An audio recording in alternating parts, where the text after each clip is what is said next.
Amen, amen. So, magandang hapon po sa ating lahat.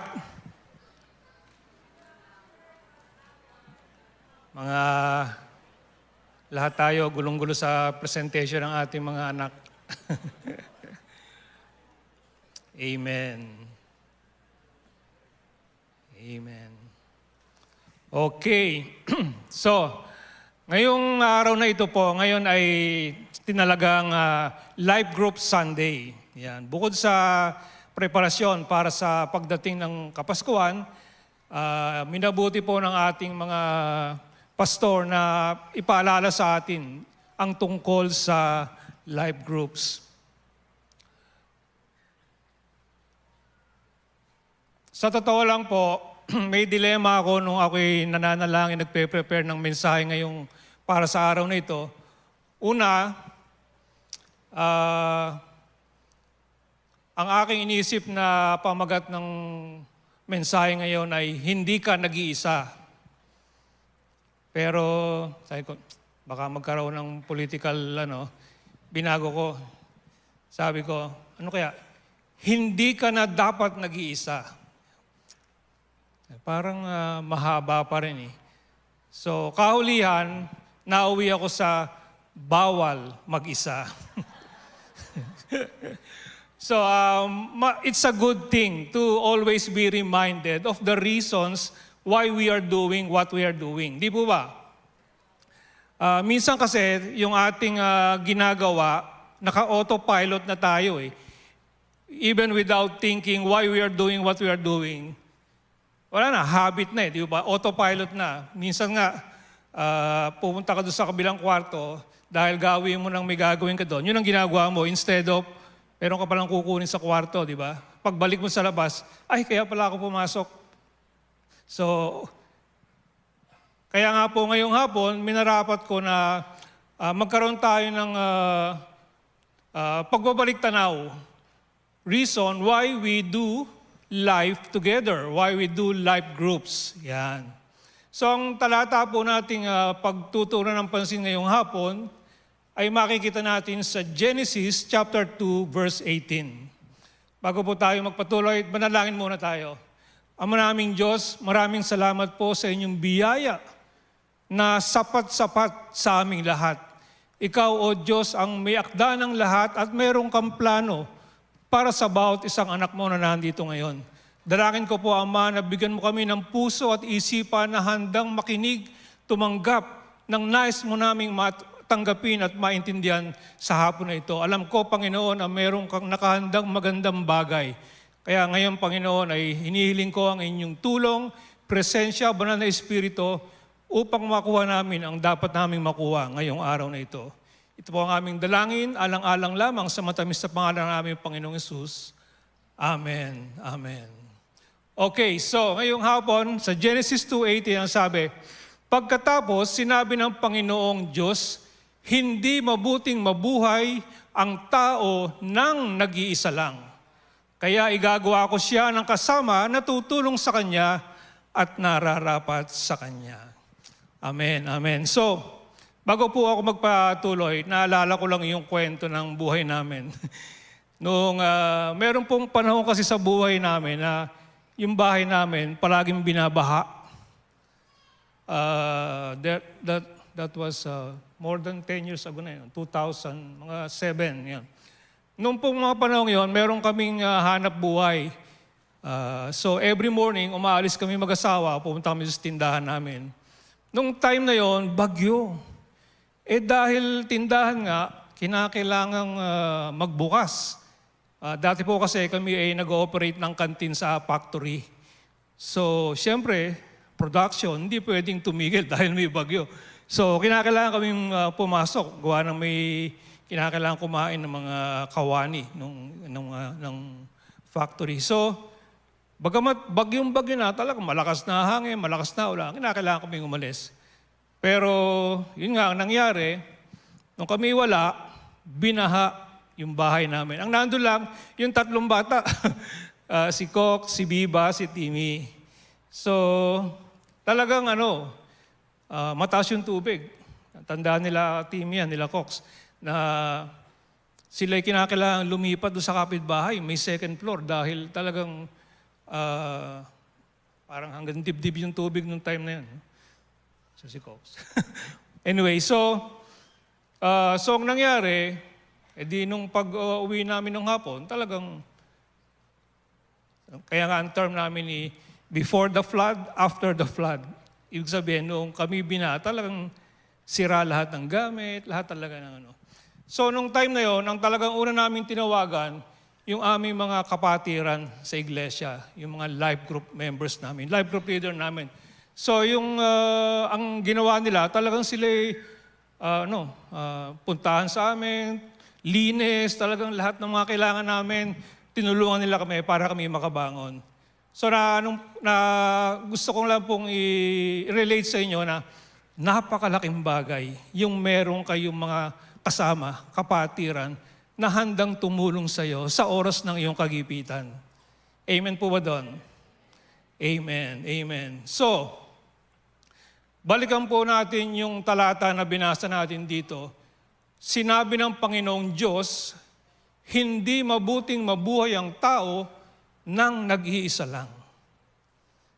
Hindi mabuting mabuhay ang tao nang nag-iisa lang.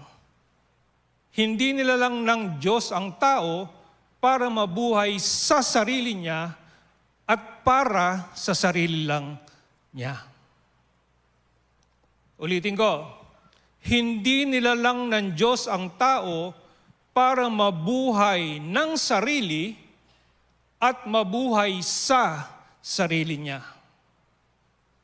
Makikita natin ito sa binasa natin. Hindi mabuting mabuhay ang tao nang nag-iisa lang. So, naitanong po ba natin sa sarili natin, bakit nga ba nilalang ng Diyos ang tao?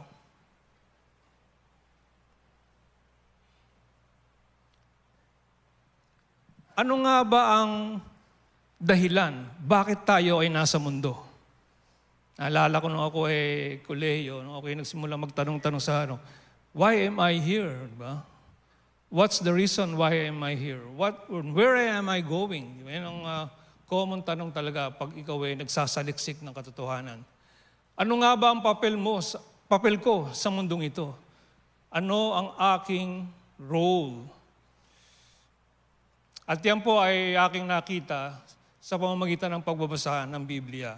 Nakita ko dito talaga na ang tao ay nilalang para sa Diyos at para sa kanyang kapwa.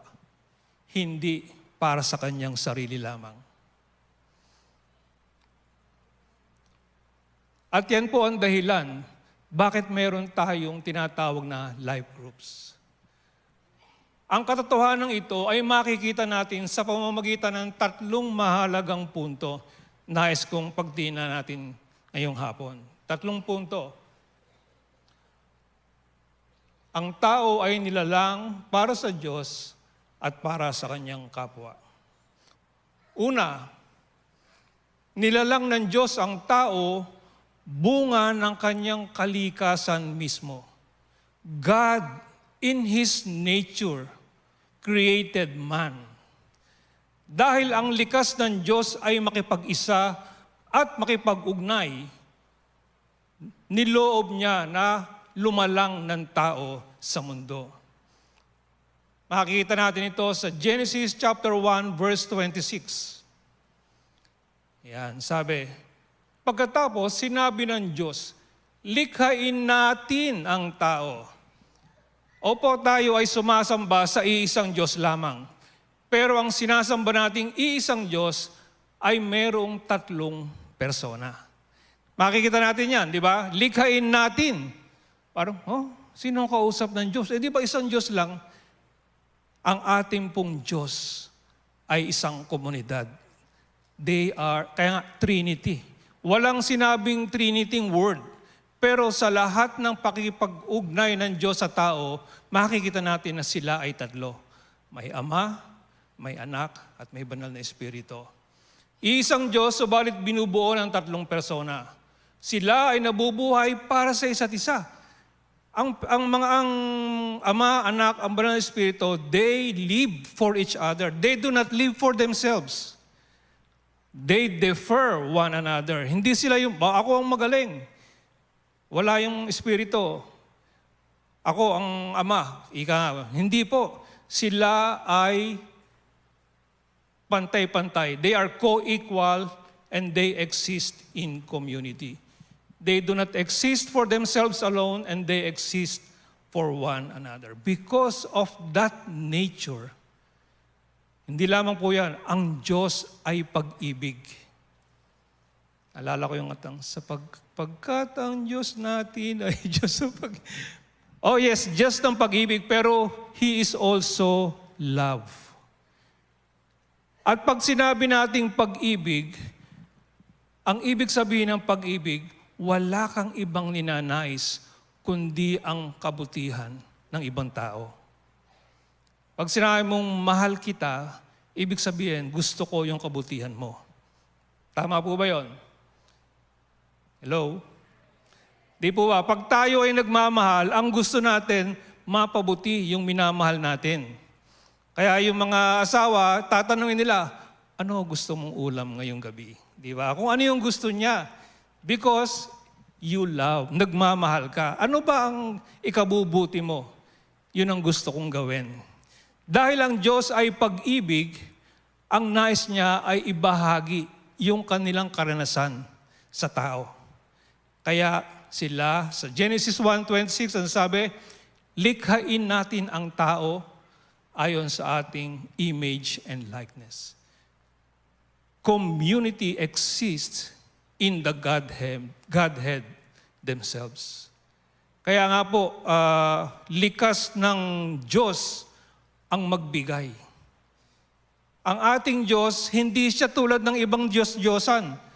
Ang Diyos natin na sinasamba ay Diyos na mahilig magbigay. Yung ibang Diyos-Diyosan, anong kanilang hinihingi? Sambahin mo ko, bigyan mo ko, ialay mo sa akin. Pero ang ating Diyos, ano ang kanyang binigay? Ang kanyang bugtong na anak. Amen. Amen po ba doon? Ang Diyos natin, siya ay palaging nagbibigay dahil siya ay pag-ibig. Tayo, bilang mga recipient ng kanyang pag-ibig, tayo ay nagmamahal din. That's why we love, because we were created in the image and likeness of God. So that's number one. Dahil likas sa Diyos ang mabuhay para sa iba, ninais nilang lumikha ng tao upang maging kabahagi ng kanilang katuwan. Sabi nga, di ba, ang tao ay nilalang out of the joy of God. Sa langit, sa Godhead, sa Trinity, they are full of joy. They are full of love. They are full of beauty. They are full of goodness. And because of that, they want to share what they have. Kaya tayo ay nilalang out of the goodness, out of the joy, out of the beauty of God. Ang pag-ibig ang laging nasa isip ng ating Diyos. Pangalawa, ang tao ay nilalang ayon sa larawan at wangis ng Diyos.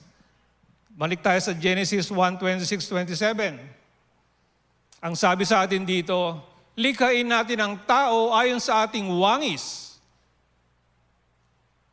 Anong version to? Yung sa, anyway, sa English kasi, created in the image and likeness. Nilalang tayo ayon sa larawan at wangis ng Diyos. Sila ang mamamahala sa lahat ng uri ng hayop. Mga lumalangoy, lahat ng uri ng hayop. Tayo ay nilalang to reflect the image and likeness of God. Ang tao ay nilalang upang maging tagapagdala ng kaluwalhatian ng Diyos. We were created to reflect the goodness, the love, and the beauty of God. Kaya nga, di ba, every time we see beauty, we thank God. Beauty can only come from God. ang walang alam na hindi kayang tumbasan ng demonyo ang ang kagandahan ng Diyos. Tayo ay nilalang to reflect the image and likeness of God. We were created to carry. Kaya nga, ang tawag, we are image bearers of God. Tayo ay nilalang upang dalhin, ipakita ang kaluwalhatian ng Diyos. Ang sabi, nung una, si Adan at si Eva, they did not know that they were naked bago sila malaglag. Bakit? Sila'y punong-puno ng kaluwalhatian ng Diyos. They were glowing with the image and likeness of God. Kung paanong, nakita niyo na ba yung bumbilya? Pag ang bumbilya ay bukas, hindi mo makita yung loob. Nagliliwanag ang bumbilya. Nung ang bumbilya ay namatay, saka mo nakita yung filament. Ang tao, si Adan at si Eva, nung sila ay nilalang ng Diyos, they were glowing with the glory of God. But when they fell, when they sinned, they found out they were naked.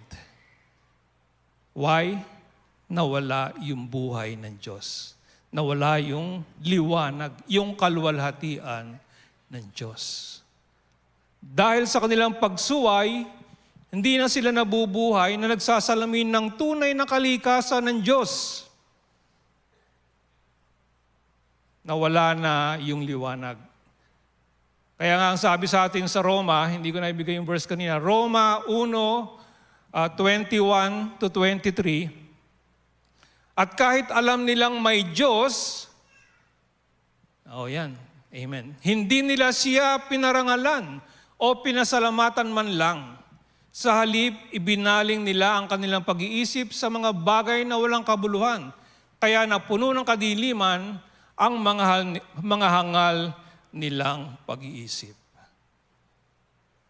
Nagmamarunong sila, pero lumilitaw na sila'y mga mangmang. Sapagkat ipinagpalit nila ang dakila at walang kamatayang Diyos sa mga Diyos-Diyos ang anyong tao na may kamatayan, mga ibon, mga hayop na may 4 na paa at mga hayop na nagsisigapang. Nawala na talaga sa tunay na layunin ng tao, na tunay na layunin ng Diyos, ang buhay ng tao. Hindi na tayo nagre-reflect ng tunay na kalikasan at uri ng Diyos. But God. Amen. But God. And point number 3, ito po ang mabuting balita. Ang mabuting balita, ibinalik na ng Diyos ang kanyang kaharian upang ang tao ay makaranas ng buhay katulad ng buhay ng Diyos. Kung matatandaan po natin, yung mensahe ng isang linggo ni Pastor Edwin sa Mateo 4:17, ang sabi doon, mula noon, nung dumating si Jesus, mula noon ay nagpasimulang mangaral at nagsasabi, magsisi kayo sapagkat malapit na ang kaharian ng Diyos. Anong ibig sabihin? Sabi nga ni Pastor Edwin, hindi po yan ibig sabihin ay paparating pa lang. Ibig pong sabihin yan ay narito na. Nalapit na ang kaharian ng Diyos. Dati, nung wala pa ang ating Panginoong Kristo, hindi ka maaaring makaranas ng kaharian ng Diyos, ng tunay na buhay ng Diyos, kung hindi ka Hudyo. Subalit ang Panginoong Kristo, nung siya ay naging tao, kanyang, anong tawag doon? He made available. Ginawa niyang pwede na nating maranasan ang kaharian ng Diyos, maski ikaw ay hindi Hudyo. Kaya nga, sabi ng Panginoon, from the beginning of time, the kingdom of God suffers violence, and the violent take it by force. Bakit kamo? Dati, kinakailangan ikaw ay maging miyembro ng lipi ng Israel para ikaw ay mapasama sa kaharian ng Diyos. Subalit ngayon, mga minamahal, ang kaharian ng Diyos pwede na nating maranasan. Ito talaga ang plano ng Diyos nung una pa man. Ano po ito? Ang mabuhay para sa Diyos at mabuhay para sa kapwa. Ang ganitong uri ng pamumuhay ay maaari lamang maranasan kung ikaw ay nakatanggap ng pag-ibig ng Diyos. Kung naintindihan po natin kung gaano tayo kamahal ng Diyos. Again, sabi ko nga kanina, di ba, yung Diyos natin, hindi siya humihingi ng ano paman sa atin, bagkus siya ang nagbigay ng kanyang pinakamabuting kaloob para sa atin. Kaya ang mabuting balita, ngayon, pwede ka nang makapasok sa kaharian ng Diyos. Anong ibig sabihin ng pwede ka nang makapasok sa kaharian ng Diyos? Lahat ng benepisyo ng kaharian, maaari mo nang maranasan. Walang itinatangi ang Diyos. Wala siyang nire-reserve para sa Kanya. Ibinigay niya ang Kanyang lahat at lahat upang makaranas tayo ng lahat ng kabutihan ng Diyos. Ang tanong, nararanasan po ba natin lahat ng benepisyo ng kaharian ng Diyos? Naalala ko yung kinanta natin kanina, Joy to the world, the Lord has come. Dumating na ang ating hari. At pag ang hari ay naandyan, siya ay nagbibigay ng mga pabuya, kaloob sa mga taong lumalapit sa Kanya. Ano po ang kailangan natin ngayong hapon? Ang ating hari ay naandito na. Ang Kanyang kaharian ay naandito, handang ibigay anuman ang ating kailangan. Hindi po natin matatanggap anuman ang ating kailangan kung hindi natin nakikilala na kailangan natin talaga to. Hindi ka maaaring tumanggap ng benepisyo kung di mo alam na kailangan mo ito. Hindi ka hihingi, di po ba? Pag hindi ka humingi, hindi ka bibigyan. Sabi ng ating Panginoon, ask and you will receive. Kaya nga po, sabi ko nga, ang aking panalangin ngayong hapon, nawa ay hindi tayo mag-autopilot. I pray that we will all get an idea, a grasp of the truths. Anong meron tayo?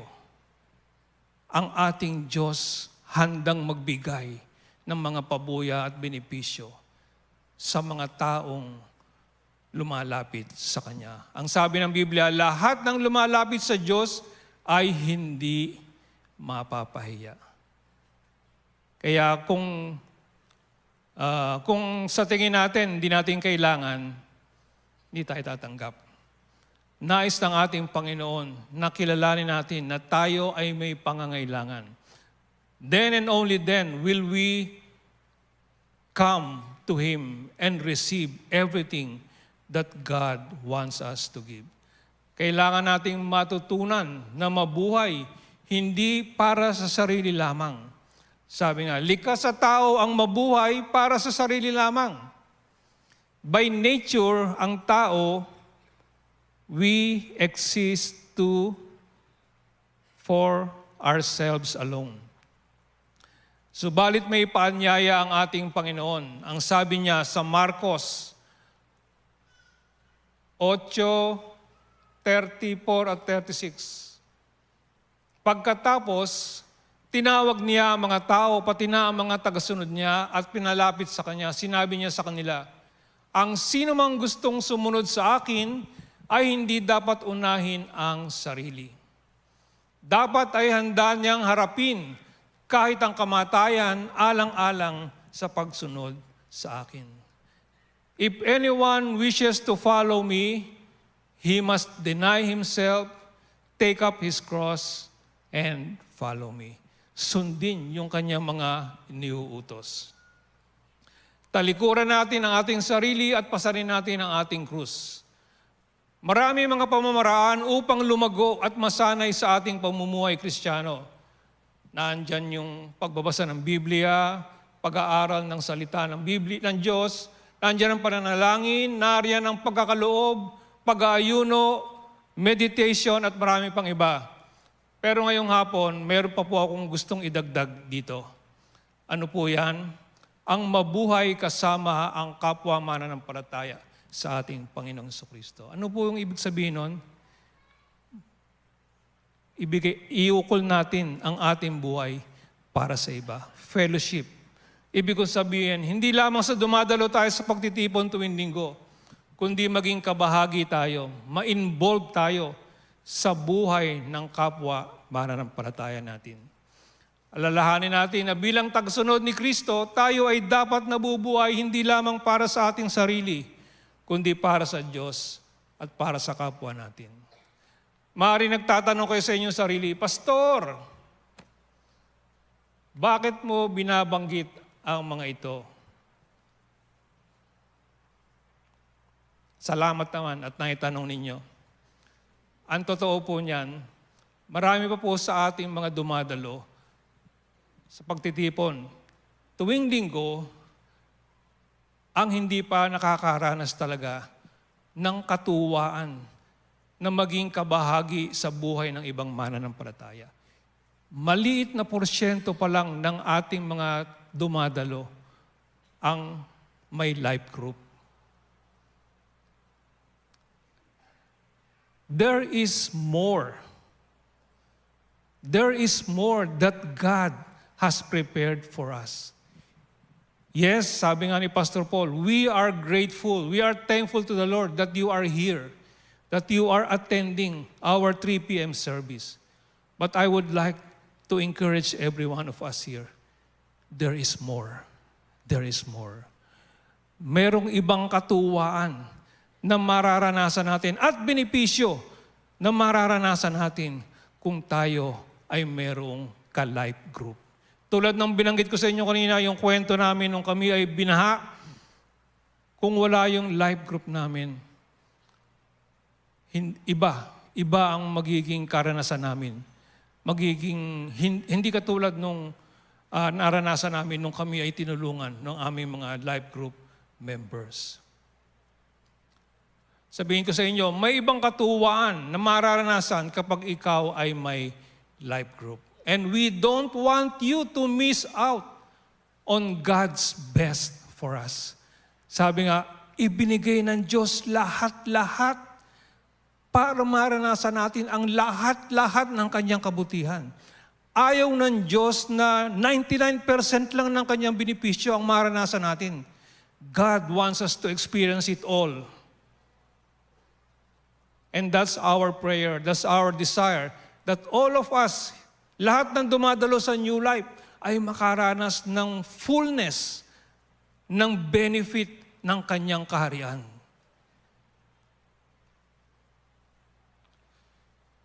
God paid a high price so that we can experience paradise here on earth. Napakamahal ng ibinayad ng ating Panginoon para tayo ay makaranas ng langit dito sa lupa. Hindi kinakailangang mamatay para maranasan ng langit. Dito pa lang, iniaalok na ng ating Panginoon ang kalangitan. Kaya nga, joy to the world. Why? Our Lord has come. Ang ating Panginoon ay nandito na. Ang hari ay nandito na. At pag ang hari ay naghahari sa buhay natin, then we are assured we can experience everything that His kingdom represents. Amen po ba doon? Hallelujah, hallelujah.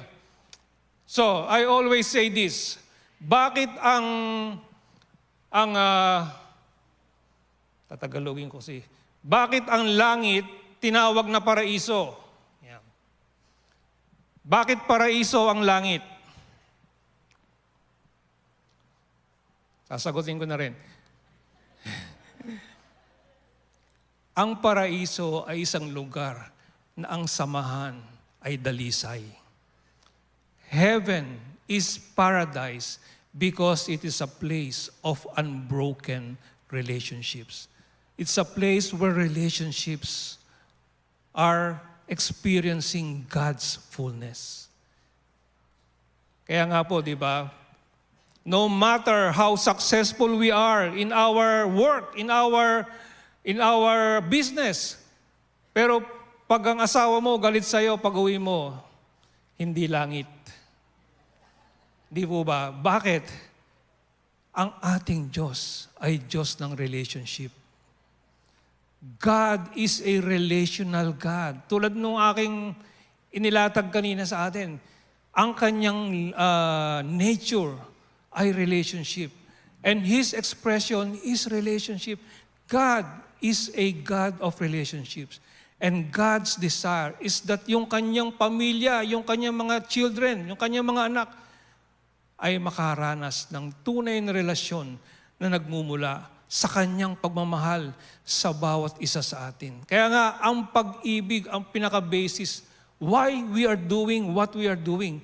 God wants us to experience the fullness. Ito ang... Saan ba ako? Okay. So, sinulat ko dito eh. We are part of the movement that God has started and we are only continuing it. Ano po yung movement na yon? Tunghayan natin dun sa Acts chapter 2, verse 44. Acts 2:44. Mga gawa sa Tagalog. Acts 2:44. Maganda ang pagsasamahan ng mga mananampalataya. Hallelujah. At pinag-isa nila ang kanilang mga ari-arian para makabahagi ang lahat. Ipinagbili nila ang kanilang mga lupa at mga ari-arian at ang pera ay pinamahagi nila sa kanilang mga kasama ayon sa pangangailangan ng bawat isa. 47. At palagi silang nagpupuri sa Diyos. Nagustuhan sila ng lahat ng tao. Araw-araw ay dinaragdag sa kanila ng Panginoon ang mga taong kanyang inililigtas. If only we will understand the plan and the purpose of God, why we are doing what we are doing, we will experience revival here on earth. Kalooban ng Panginoong maranasan ng bawat tao ang kanyang kaharian. At pag nakita ng tigalabas, yung pag-iibigan ng mga tigaloob, sila mismo magsasabi, ano meron kayo? Gusto ko rin yan. Gusto ko maranasan yan. Dahil the favor of the Lord is upon us. We are part of that movement that God has started. We are just continuing it. Kaya nga po tayo merong life group. Hindi po perpekto ang mga life group, pero hindi mo makakamit ang katuwaan na inaalok ng Diyos kung di mo ibibigay ang buhay mo para sa kapwa-tao mo. Ulitin ko, hindi po perpekto ang mga life groups, pero sa pamamagitan ng life group, mulang mararanasan ang katuwaan, ang lahat ng benepisyo na nais ng Diyos na maranasan mo. Sabi ko nga, para din tong yung mag-asawa, di ba? Pag ikaw ay, hanggat hindi ka mag-aasawa, hindi mo maintindihan yung joy at yung challenge at the same time ng mag-asawa. Di po ba? Alala ko yung joke nung isang pastor, sabi niya, ang pag-aasawa raw ay lalagay sa tahimik, di ba? Na magulo, di ba? Tahimik na magulo. May katotohanan na, di ba, kasabihan niya sa Tagalog, di ba? Yung pag nag-asawa ka, ang lalaki raw, lalagay sa tahimik. Hindi na siya, lalagay na siya sa tahimik. Ano na siya? ano bang tawag daw? Sentro na. Kung settled na. Hindi na siya maghahanap kung sino ang mapapangasawa niya. Lalagay na siya sa tahimik. Pero, minsan magulo rin, di ba? May challenge, hindi perfecto, pero hindi mo maintindihan ang nais ng Diyos para sa iyo hanggang hindi ka nag-aasawa. Ganon din po, hindi mo mararanasan ang joy na maging bahagi ka sa buhay ng ibang tao kung ikaw ay hindi kasali sa life group. Kaya nga po, alalahanin po natin, again, I want to go back, hindi tayo nilalang ng Diyos para mabuhay sa sarili at para sa sarili lamang. Kaya after this afternoon, I pray, magkaroon tayo ng kaliwanagan. Bawal na ang mag-isa. Bawal na ang mag-isa. Ang totoo niyan, isa sa mga factors bakit tayo ay nasa kalagayan natin ngayon ay dahil sa mga relasyon. Di po ba? Sabi nga ni Pastor Paul, di ba? Our relationships either bring us up or bring us down. Maaring hindi mainam ang kalagayan natin ngayon dahil mali ang ating relasyon. Maaring din namang nasa mas magandang kalagayan ang ating sitwasyon dahil meron tayong tamang relasyon. Ano man ang kalagayan natin ngayong hapon, nais kong malaman mo na hindi pa huli ang lahat. Nais ng ating Ama sa langit na maranasan mo ang lahat-lahat ng kabutihan sa buhay sa pamamagitan ng tamang relasyon. Una ay sa Diyos. Kung tayo ay nabubuhay para sa sarili lamang natin, ang nais ng Diyos, ibigay natin ang buhay natin sa Kanya. Gawin natin siyang hari ng ating buhay. At ang sabi ng Panginoon, pag ginawa natin siyang hari, ang Kanyang kaharian mapapa sa atin. Kaya ngayong hapon, kung meron pa po ditong hindi hari si Jesus sa Kanyang buhay, madali lamang po. Ang sabi niya, ang sino mang manampalataya sa Kanya na siya ay binuhay ng Diyos sa mga patay, mariligtas ka. Sapagkat sa pamamagitan ng bibig, amen, for with the heart, man believe, and with the, paano ba yun? For with the heart, man believe, and with the mouth, confession is made unto salvation. Madali lamang po, manalangin tayo. Inaanyayahan ko po tayong lahat dito ay manalangin. Kung meron pa po ditong hindi kinikilala si Jesus na kanyang Panginoon, tanggapin lang po natin siya bilang ating hari. Sabay-sabay po tayong manalangin. At kung meron po sa ating hindi pa ginagawa ito, ang aking pagsusumamo, gawin po nating taos sa ating puso. Manalangin po tayo. Panginoong Jesus, salamat sa iyong buhay. Inialay mo para sa akin. Ikaw ay namatay para sa aking kasalanan. At ako ay sumasampalataya na ikaw ay binuhay sa mga patay para sa aking kaligtasan. Kinikilala kita ngayon bilang hari ng buhay ko. Mula ngayon, ikaw na ang maghari sa akin. Mapa sa akin ang kaharian mo dito sa lupa, gaya ng nasa langit. Salamat po, Jesus. Amen. Amen. Hallelujah.